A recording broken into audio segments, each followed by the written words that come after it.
Good morning সকলকে জানাই আমার অনেক অনেক ভালোবাসা। বড়দের প্রণাম, আমার ছোটোদের ভালোবাসা নিয়ে আজকের ব্লগটা আমি কুয়াশা ভেজা ব্লগটা আমি শুরু করছি।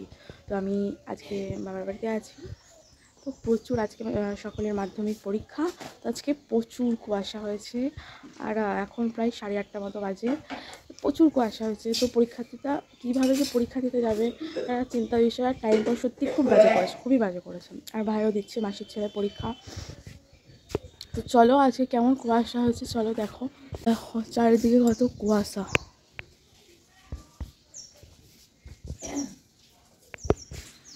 এই চারিদিকটা দেখো, চারিদিকে কত কুয়াশা। এইদিকে গাছপালা আছে তো বেশি বোঝা যাবে। এদিকে চারিদিকে কিছুই দেখা যাচ্ছে না, চারিদিকেই দেখো কত কুয়াশা। আর আমরাও বাড়ি যাব আজকে।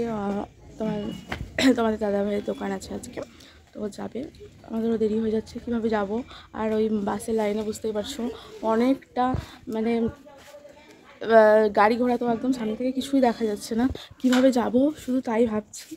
আর যখন আমাদের পরীক্ষা দিতে গেছিলাম মানে 4th পরীক্ষা, তখন এত কুয়াশা ছিল যেই গাড়িটা মানে 8টার সময় মানে বহরমপুর বাস স্ট্যান্ডে আসার কথা ছিল, সেই গাড়িটাই 9টার সময় প্রায় মানে 1 ঘন্টা 1.5 ঘন্টা প্রায় লেট, প্রায় এতগুলো লেট ছিল।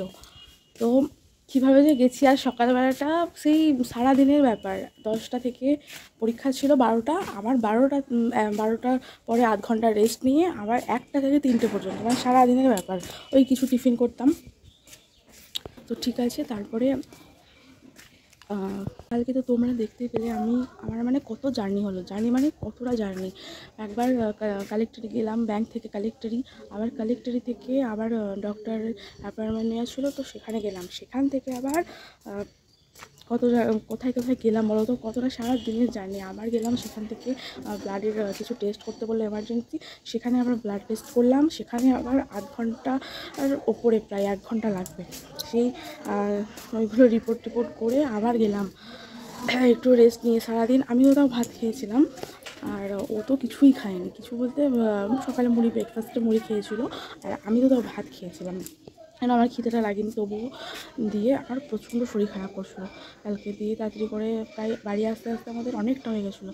দিয়ে এখন বাড়ি আসার পর রেস্ট করে একটু খাওয়া দাওয়া করে তারপরে খাবার খেয়ে ঘুমিয়ে পড়েছি। আবার আসতে বলেছে ডক্টর। তো চলো আর বেশি কথা বলবো না, বাড়ি যেতে হবে। ব্রাশ করে তারপরে রেডি হয়ে নেব। তো চলো সঙ্গে থেকে। এরপরে বাড়ির সবাইকে টাটা দিয়ে এখন টোটোতে চেপে এখন বাড়ির দিকে রওনা দিচ্ছি। এখন চলে এসেছি হাই রোডে বাস ধরার জন্য। সেখান থেকে বাস ধরে এখন আমরা চলে যাব সোজা বাড়ি। এরপরে বাসের অপেক্ষা করতে করতে সোজা উঠে পড়লাম বাসে চেপে জায়গাও পেয়ে গেলাম। আজকে প্রায় অর্ধেক রাস্তা থেকে এত ভিড়, মানে ঠিকমতো ভিডিও করতে পারিনি তোমাদের সাথে, আর অনেকটাও দেরি হয়ে গেছিলো। ফাইনালি নেমেও পড়লাম। এরপরে মা বাড়ি থেকে পাটিসাপটা পাঠিয়েছিল, তো সেটাই দুজন মিলে খাওয়া দাওয়া করছিলাম খুব মজার সাথে। আর পাটিসাপটাটা সত্যি ভীষণই ভালো হয়েছিল। আর কি বলবো, রোদে বসে খাচ্ছিলাম। আর পাটিসাপটা খেতে তো আমার ভীষণই ভালো লাগে। তোমাদের আর কার কার পাটিসাপটা খেতে ভালো লাগে অবশ্যই তোমরা কমেন্ট করে জানিও। এরপরে আমার যে এত শরীর খারাপ করবে আমি ভাবতেও পারিনি। বাড়ি এসে আমার প্রচণ্ড শরীর খারাপ করছিল। প্রায় 2 ঘন্টার রেস্ট নেওয়ার পর কোনো রকমভাবে রান্না করে তারপরে এখন পুজো টুজো করে নিয়েছি। তো ভাবতে পারিনি যে আজকে এতটা শরীর খারাপ করবে।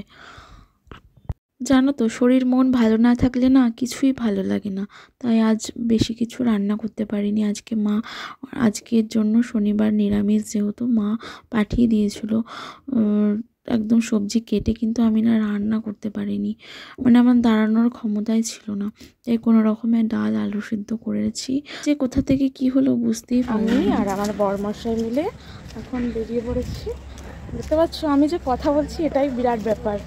প্রায় 2 ঘন্টা 2.5 ঘন্টা আগে আমার কি অবস্থা হয়েছিল সে আমি বলে বোঝাতে পারবো না। আর আমি যে এখন মানে এরকমভাবে মনের জোরে যে হাঁটতে পারছি এটাই বিরাট ব্যাপার।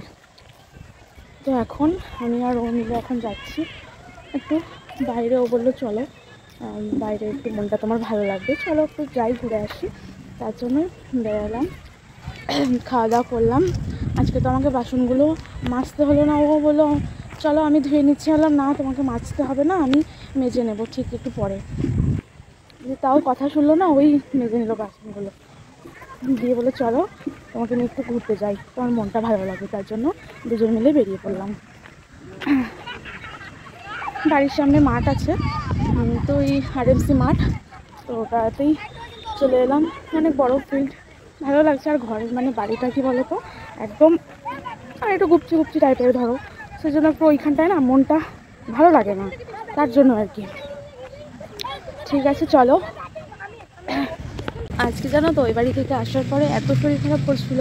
আজকে প্ল্যানিং ছিল যে আজকে বাঁধাকপি তরকারি, মা ওখান থেকে মানে বাঁধাকপি কেটে, বাঁধাকপি আলু বাঁধাকপি যা যা লাগে সব কেটে একদম আমাকে পাঠিয়ে দিয়েছিল।